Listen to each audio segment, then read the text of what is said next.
topic of equity is one that arts and culture is grappling with, not only here in Seattle, in the state, but nationally. Artist Trust's mission is to provide artists with support in order to enrich community life across Washington state.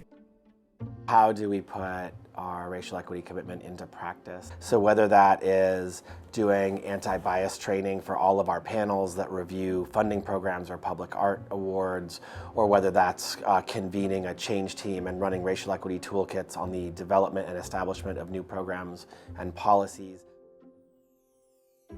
COCA's mission, especially if we go back to thinking about Seattle as an art space and needing, for example, more writers, it's a space that is meant to be here to represent and showcase contemporary art.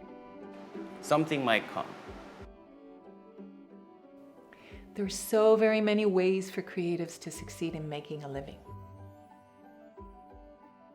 We heard from Brian Carter, who as a critic of the art world has found a way to make it reflect a more equitable world through arts administration. From Sarah Miranda, who sells her jewelry directly and through retailers. From Aramis Ohammer, who gave up a very secure job and has since surpassed her income as a nurse through the sale of her work, merchandise, and teaching. From Gabriel Marcus, who earns a substantial salary as a graphic designer and as a public artist.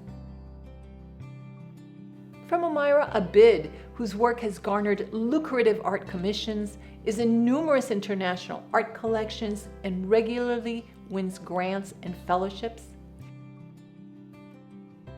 From Lisa Edge, who has always made a living as a creative, either in broadcasting or writing, and specializes in art journalism. And also from George Rodriguez, who sustained his sculpture practice through teaching until it started to demand more and more of his focus. You may have noticed that every creative in this film today is a person of color. The media often focuses on how people of color and artists of color are lagging behind their white counterparts. And although I'm the first to admit that institutionalized racism is still a problem in our world, I also know that we are successfully making culture and making a living in art.